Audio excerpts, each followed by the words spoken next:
So welcome to my home garden. So today I'm going to be showing you what I've been up to over the last week or so. If you're not already subscribed to my channel, if you could please do so you can get lots of helpful hints and tips from my home garden, my home kitchen and also my allotment.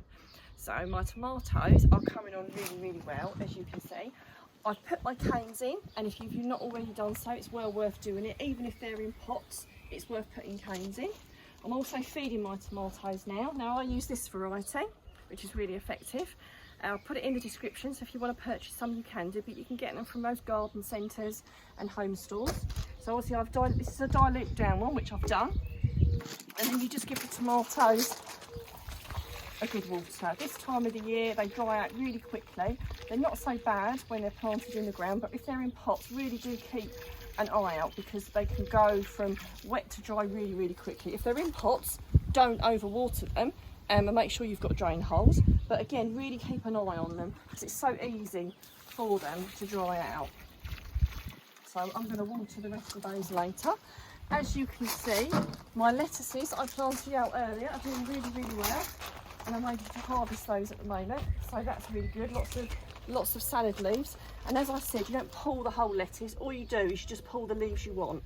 With these kind of lettuces, what you find, especially in the hot weather, is the leaves really limp. So as soon as I've picked them, I'll plunge them in some cold water to keep them nice and crisp. And if I'm not going to eat them straight away, then I'll pop them in my fridge. I have a salad spinner which gets all the water off as well, which is another really top tip.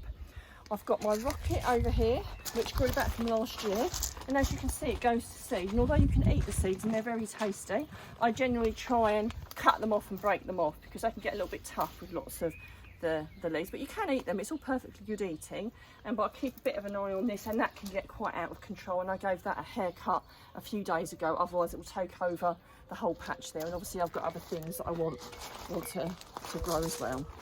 So as we come over to my greenhouse, so it's getting really hot at the moment, so my door is kept open all the time, but also got this shade as well.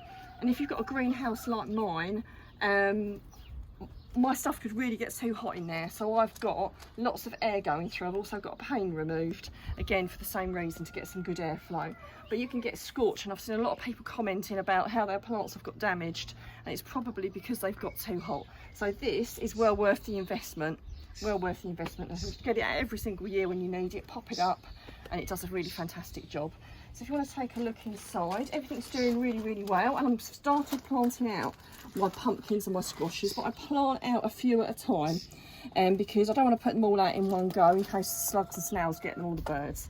So I put a few out every couple of days until I've put out the amount that I need, and I give away any that I don't need. As you can see, I've got some netting in here.